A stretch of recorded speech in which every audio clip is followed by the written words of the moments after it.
This is one of my favorite short stories from one of my favorite books. So this is from 9 Stories by J.D. Salinger, and this short story is called For Esme with Love and Squalor. Just recently, by airmail, I received an invitation to a wedding that will take place in England on April 18th. It happens to be a wedding I'd give a lot to be at. And when the invitation first arrived, I thought it might just be possible for me to make the trip abroad, by plane, expenses be hanged. However, I've since discussed the matter rather extensively with my wife, a breathtakingly level-headed girl, and we've decided against it. For one thing, I'd completely forgotten that my mother-in-law is looking forward to spending the last 2 weeks in April with us. I really didn't get to see Mother Grencher terribly often, and she's not getting any younger.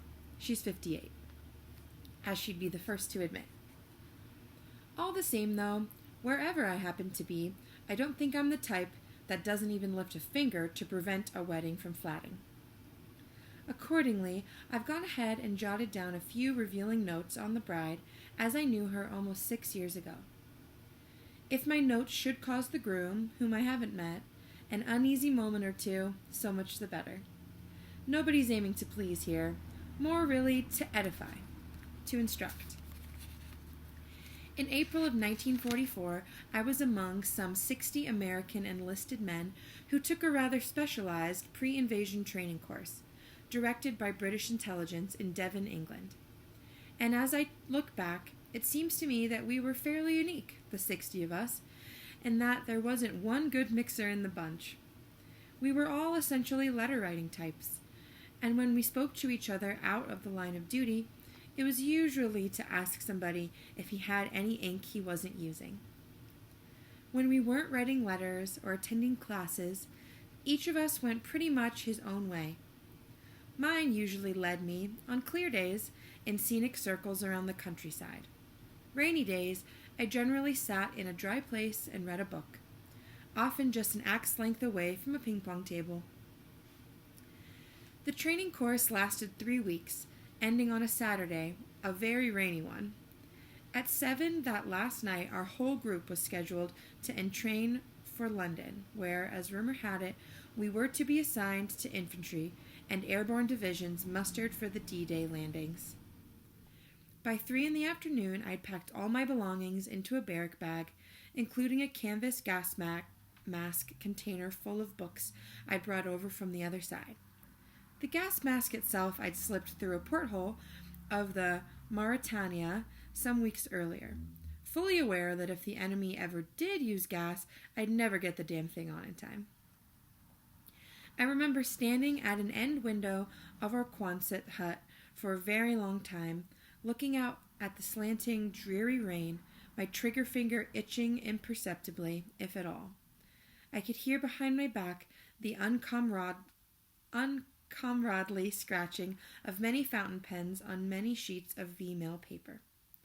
Abruptly, with nothing special in mind, I came away from the window and put on my raincoat, cashmere muffler, galoshes, woolen gloves, and overseas cap, the last of which I'm still told I wore at an angle all my own, slightly down over both ears. Then, after synchronizing my wristwatch with the clock in the latrine, I walked down the long, wet cobblestone hill into town. I ignored the flashes of lightning all around me. They either had your number on them or they didn't.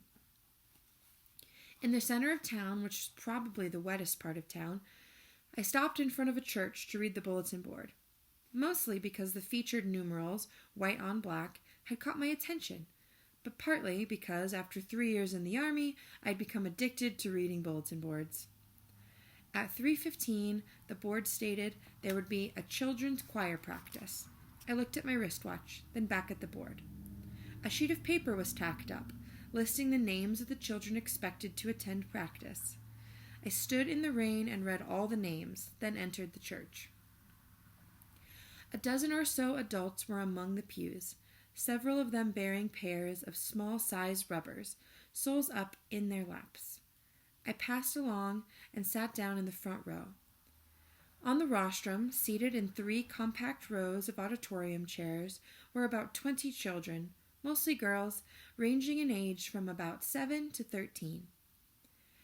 At the moment, their choir coach, an enormous woman in tweeds, was advising them to open their mouths wider when they sang. Had anyone, she asked, ever heard of a little dicky bird that dared to sing his charming song without first opening his little beak wide, wide, wide? Apparently, nobody ever had. She was given a steady, opaque look. She went on to say that she wanted all her children to absorb the meaning of the words they sang, not just mouth them, like silly Billy parrots. She then blew a note on her pitch pipe, and the children, like so many underage weightlifters, raised their hymn books. They sang without instrumental accompaniment, or, more accurately in their case, without any interference. Their voices were melodious and unsentimental, almost to the point where a somewhat more denominational man than myself might, without straining, have experienced levitation. A couple of the very youngest children dragged the tempo a trifle, but in a way that only the composer's mother could have found fault with. I had never heard the hymn, but I kept hoping it was one with a dozen or more verses.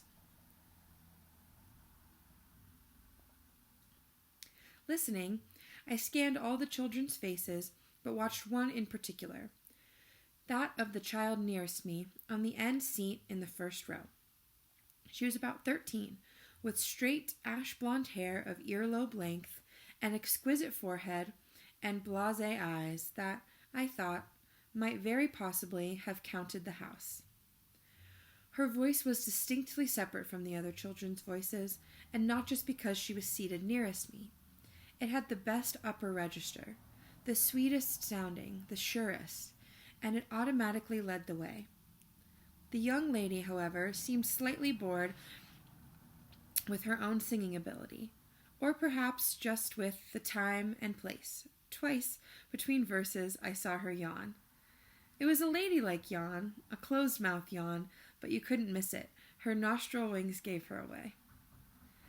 The instant the hymn ended, the choir coach began to give her lengthy opinion of people who can't keep their feet still and their lips sealed tight during the minister's sermon. I gathered that the singing part of the rehearsal was over, and before the coach's dissonant speaking voice could entirely break the spell the children's singing had cast, I got up and left the church. It was raining even harder. I walked down the street and looked through the window of the Red Cross recreation room. But soldiers were standing 2 and 3 deep at the coffee counter, and even through the glass I could hear ping-pong balls bouncing in another room. I crossed the street and entered a civilian tea room, which was empty except for a middle-aged waitress, who looked as if she would have preferred a customer with a dry raincoat. I used a coat tree as delicately as possible, and then sat down at the table and ordered tea and cinnamon toast. It was the first time all day that I'd spoken to anyone. I then looked through all my pockets, including my raincoat, and finally found a couple of stale letters to reread, one from my wife telling me how the service at Shraft's 88th Street had fallen off, and one from my mother-in-law asking me to please send her some cashmere yarn first chance I got away from camp. While I was still in my first cup of tea, the young lady I had been watching and listening to in the choir came into the tea room. Her hair was soaking wet, and the rims of both ears were showing.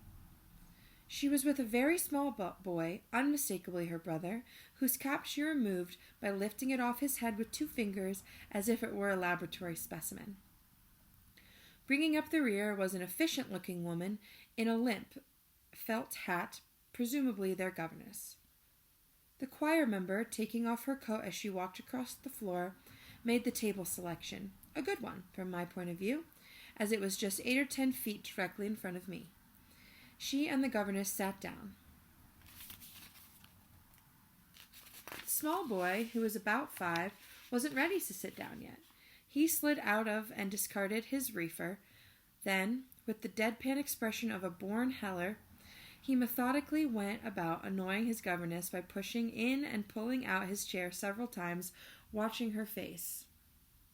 The governess, keeping her voice down, gave him 2 or 3 orders to sit down and, in effect, stop the monkey business. But it was only when his sister spoke to him that he came around and applied the small of his back to the seat chair. He immediately picked up his napkin and put it on his head. His sister removed it, opened it, and spread it out upon his lap. About the time their tea was brought, the choir member caught me staring over at her party. She stared back at me with those house-counting eyes of hers, then abruptly gave me a small, qualified smile. It was oddly radiant, as certain small, qualified smiles sometimes are. I smiled back much less radiantly, keeping my upper lip down over a coal-black GI temporary filling showing between 2 of my front teeth. The next thing I knew, the young lady was standing, with an enviable poise, beside my table. She was wearing a tartan dress, a Campbell tartan, I believe. It seemed to me to be a wonderful dress for a very young girl to be wearing on a rainy, rainy day. "I thought Americans despised tea," she said. It wasn't the observation of a smart aleck, but that of a truth lover or a statistics lover. I replied that some of us never drink anything but tea. I asked her if she'd care to join me. "Thank you," she said, "perhaps for just a fraction of a moment." I got up and drew a chair for her, the one opposite me, and she sat down on the forward quarter of it, keeping her spine easily and beautifully straight. I went back, almost hurried back, to my own chair, more than willing to hold up my end of a conversation. When I was seated, I couldn't think of anything to say, though. I smiled again, still keeping my coal-black filling under concealment. I remarked that it was certainly a terrible day out. "Yes, quite," said my guest, in the clear, unmistakable voice of a small-talk detester. She placed her fingers flat on the table edge, like someone at a séance. Then, almost instantly, closed her hands. Her nails were bitten down to the quick. She was wearing a wristwatch, a military-looking one that looked rather like a navigator's chronograph. Its face was much too large for her slender wrist. "You were at choir practice," she said matter-of-factly. "I saw you." I said I certainly had been, and that I had heard her voice singing separately from the others. I said I thought she had a very fine voice. She nodded. "I know. I'm going to be a professional singer." "Really? Opera?"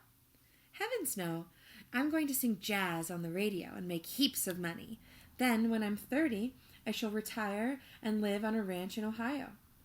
She touched the top of her soaking wet head with the flat of her hand. "Do you know Ohio?" she asked. I said I'd been through it on the train a few times, but that I really didn't know it. I offered her a piece of cinnamon toast.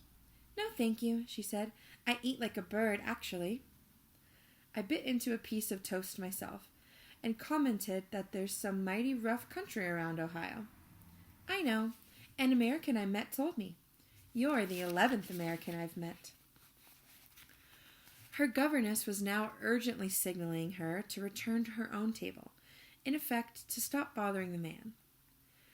My guest, however, calmly removed her chair an inch or two so that her back broke all possible further communication with the home table.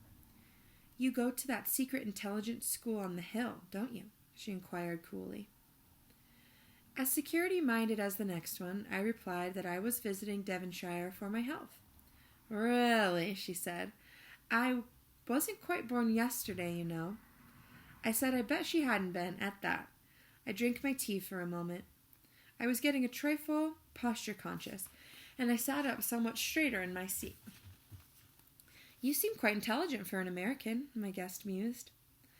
I told her that was a pretty snobbish thing to say, if you thought about it at all, and that I hoped it was unworthy of her. She blushed, automatically conferring on me the social poise I'd been missing. "Well, most of the Americans I've seen act like animals. They're forever punching one another about and insulting everyone, and you know what one of them did?" I shook my head. "One of them threw an empty whiskey bottle through my aunt's window. Fortunately, the window was open, but does that sound very intelligent to you?" It didn't especially, but I didn't say so. I said that many soldiers all over the world were a long way from home, and that few of them had had many real advantages in life.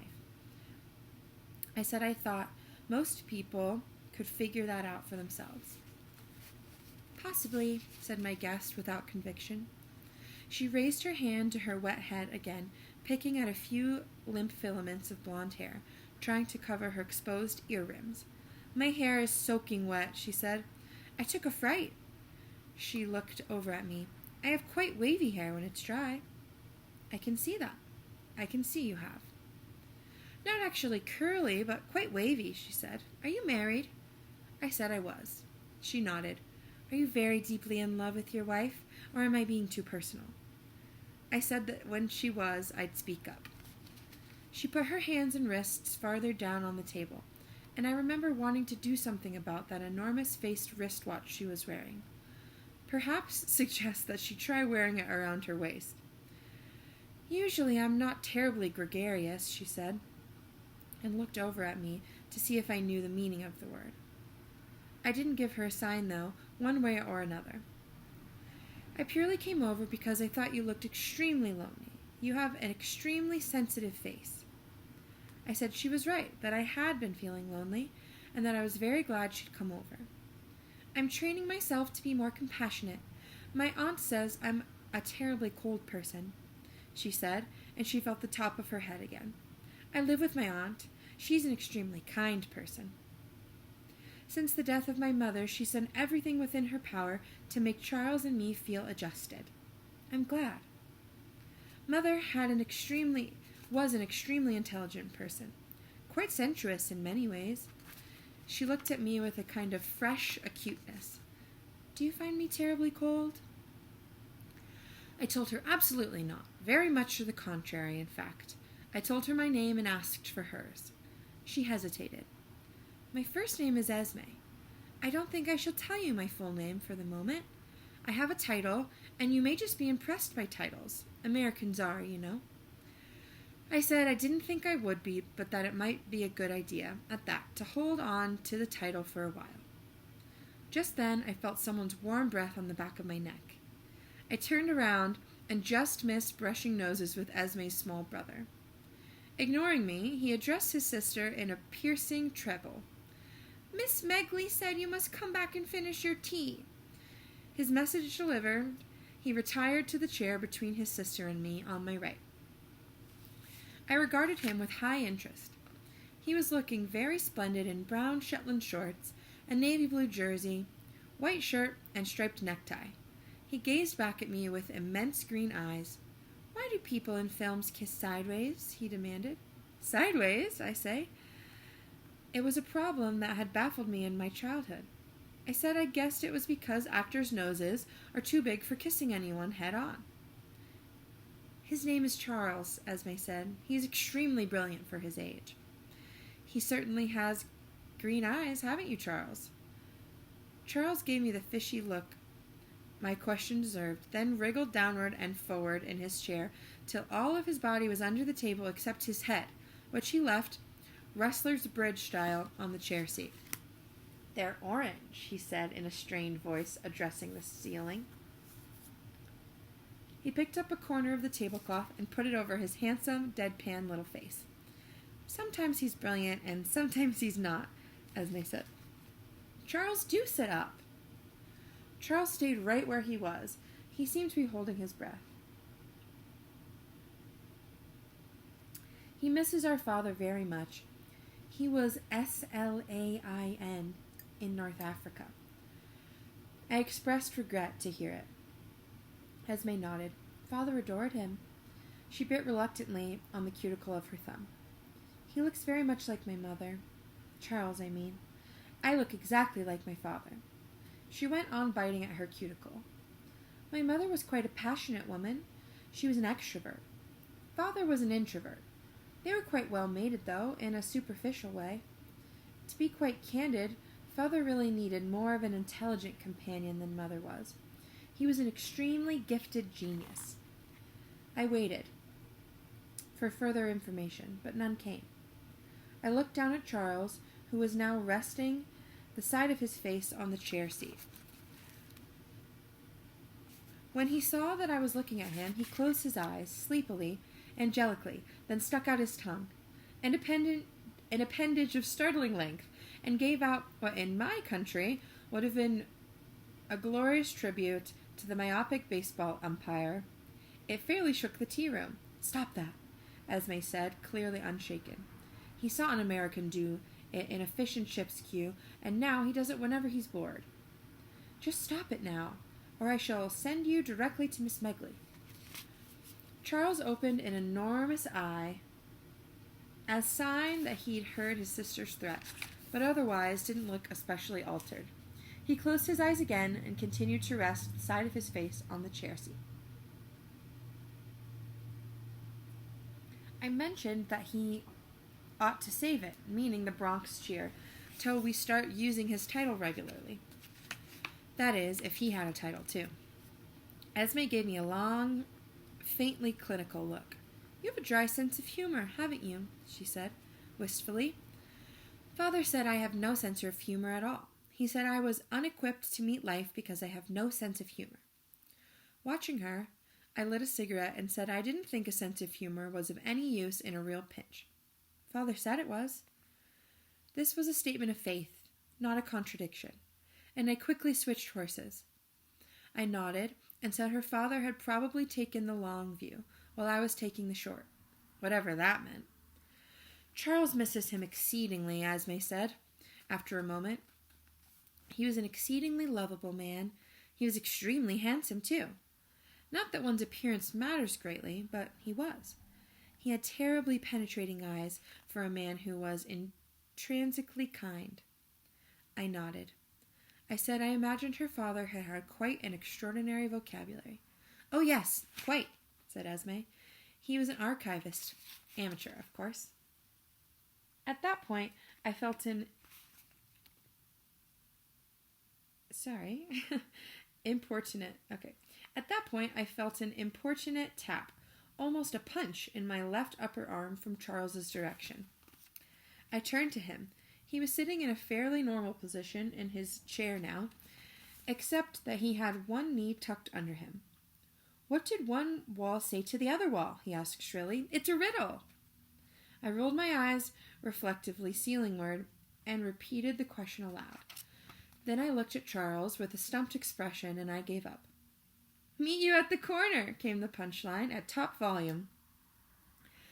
It went over biggest with Charles himself. It struck him as unbearably funny. In fact, Esme had to come around and pound him on the back as if treating him for a coughing spell. "Now stop that," she said. She went back to her own seat. "He tells that same riddle to everyone he meets, and has a fit every single time. Usually he drools while he's laughing. Now just stop it, please." "It's one of the best riddles I've heard, though," I said, watching Charles, who was very gradually coming out of it. In response to this compliment, he sank considerably lower in his chair and again masked his face up to the eyes with a corner of the tablecloth. He then looked at me with his exposed eyes, which were full of slowly subsiding mirth and the pride of someone who knows a really good riddle or two. "May I inquire how you were employed before entering the army?" Esme asked me. I said I hadn't been employed at all, that I'd only been out of college a year, but that I liked to think of myself as a professional short story writer. She nodded politely. "Published?" she asked. It was a familiar but always touchy question, and one that I didn't answer just 1, 2, 3. I started to explain how most editors in America were a bunch. "My father wrote beautifully," Esme interrupted. "I'm saving a number of his letters for posterity." I said that sounded like a very good idea. I happened to be looking at her enormous-faced, chronograph-looking wristwatch again. I asked if it had belonged to her father. She looked down at her wrist solemnly. "Yes, it did," she said. "He gave it to me just before Charles and I were evacuated." Self-consciously, she took her hands off the table, saying, "Purely as a memento, of course." She guided the conversation in a different direction. I'd be extremely flattered if you'd write a story exclusively for me sometime. I'm an avid reader. I told her I certainly would, if I could. I said that I wasn't terribly prolific. It doesn't have to be terribly prolific, just so that it isn't childish and silly, she reflected.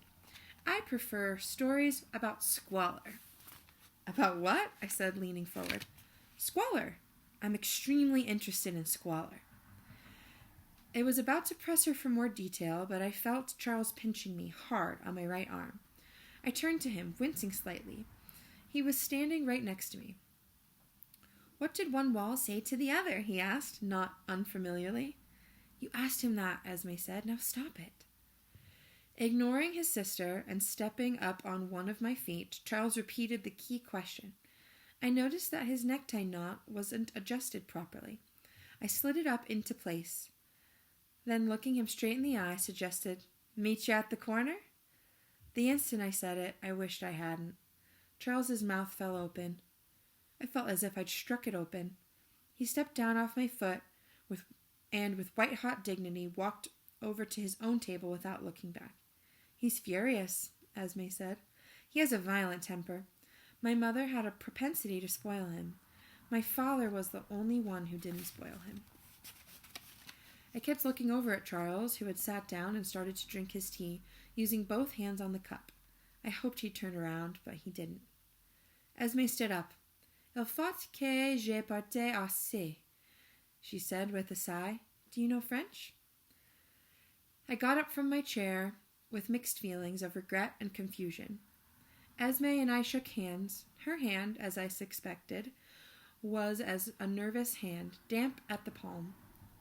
I told her in English how very much I'd enjoyed her company. She nodded. I thought you might, she said. I'm quite communicative for my age. She gave her chair another experimental touch. I'm dreadfully sorry about my hair, she said. I've probably been hideous to look at. Not at all. As a matter of fact, I think a lot of the wave is coming back already. She quickly touched her hair again. Do you think you'll be coming here again in the immediate future? She asked. We come here every Saturday after choir practice. I answered that I'd like nothing better, but that unfortunately I was pretty sure I wouldn't be able to make it again. In other words, you can't discuss troop movements, said Esme.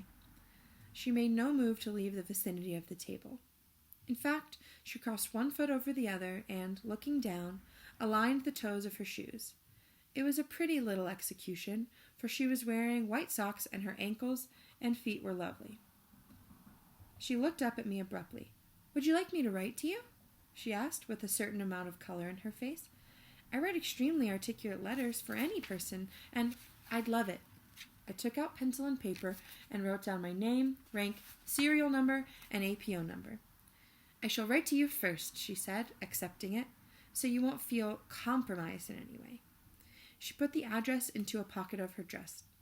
Goodbye, she said, and walked back to her table. I ordered another pot of tea and sat watching the two of them till they and the harassed Miss Megley got up to leave. Charles led the way out, limping tragically, like a man with one leg several inches shorter than the other. He didn't look back at me. Miss Megley went next, then Esme, who waved to me. I waved back, half getting up from my chair. It was a strangely emotional moment for me. Less than a minute later, Esme came back into the tea room, dragging Charles behind her by the sleeve and his reefer. Charles would like to kiss you goodbye, she said. I immediately put down my cup and said that was very nice, but was she sure? Yes, she said, a trifle grimly. She let go Charles's sleeve and gave him a rather vigorous push in my direction. He came forward, his face livid, and gave me a loud, wet smacker just below the right ear. Following this ordeal, he started to make a beeline for the door and a less sentimental way of life, but I caught the half belt at the back of his reefer, held onto it, and asked him, What did one wall say to the other wall? His face lit up. Meet you at the corner! He shrieked and raced out of the room, possibly in hysterics. Esme was standing with crossed ankles again. You're quite sure you won't forget to write that story for me? She asked. It doesn't have to be exclusively for me. It can... I said there was absolutely no chance that I'd forget. I told her that I'd never written a story for anybody, but that it seemed like exactly the right time to get down to it. She nodded. Make it extremely squalid and moving, she suggested. Are you at all acquainted with squalor? I said not exactly, but that I was getting better acquainted with it, in one form or another, all the time, and that I'd do my best to come up to her specifications. We shook hands. Isn't it a pity that we didn't meet under less extenuating circumstances? I said it was. I said it certainly was. Goodbye, Esme said. I hope you return from the war with all your faculties intact. I thanked her, and said a few other words, and then watched her leave the tea room. She left it slowly, reflectively, testing the end of her hair for dryness. This is the squalid or moving part of the story, and the scene changes. The people change too. I'm still around, but from here on in, for reasons I'm not at liberty to disclose, I've disguised myself so cunningly that even the cleverest reader will fail to recognize me. It was about 10:30 at night in Goffert, Bavaria, several weeks after VE Day. Staff Sergeant X was in his room on the second floor of the civilian home in which he and 9 other American soldiers had been quartered, even before the armistice.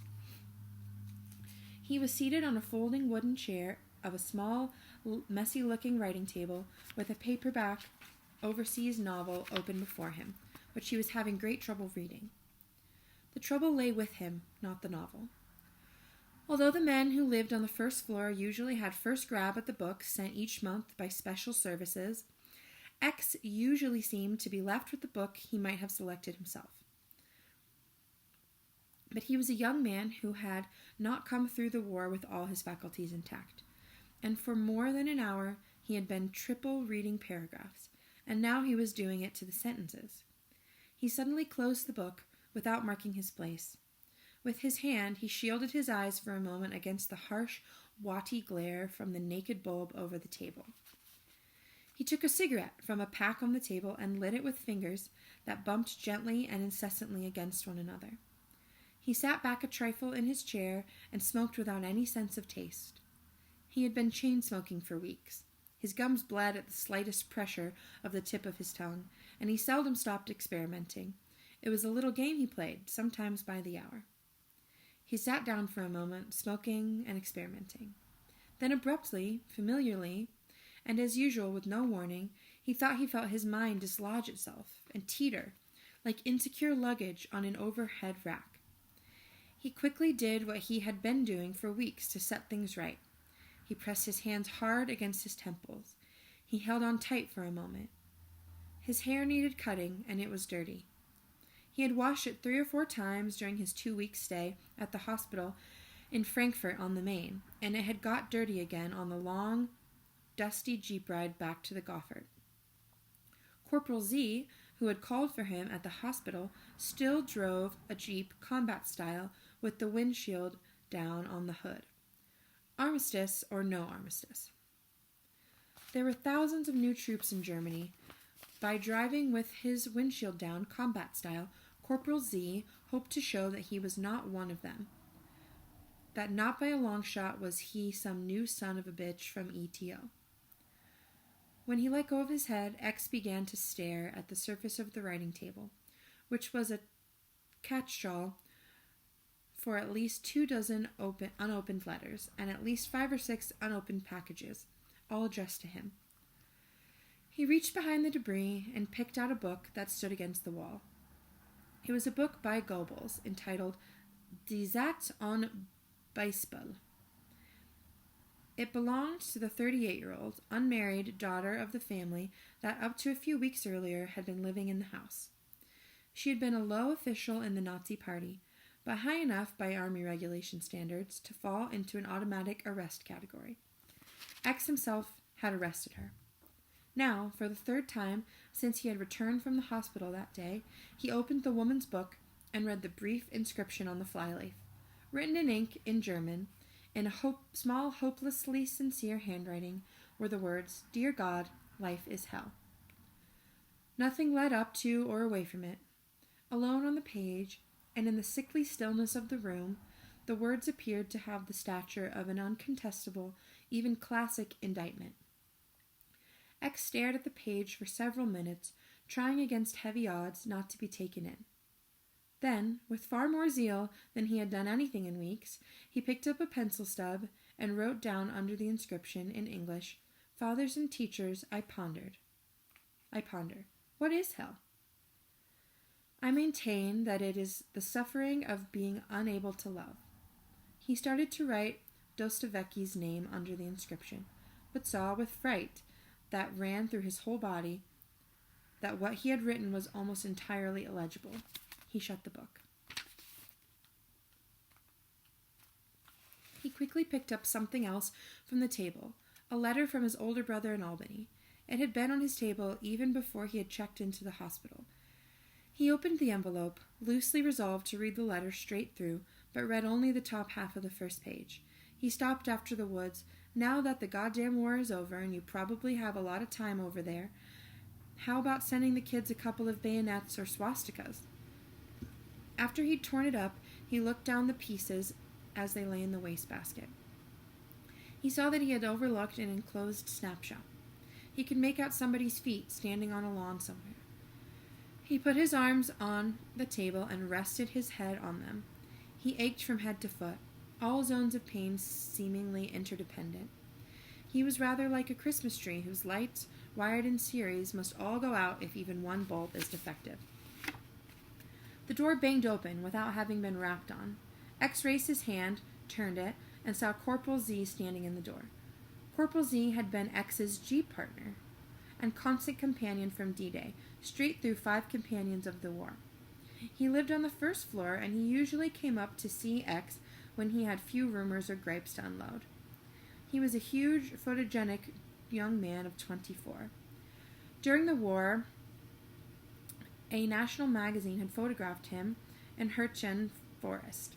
He had posed, more than just obligingly, with a Thanksgiving turkey in each hand.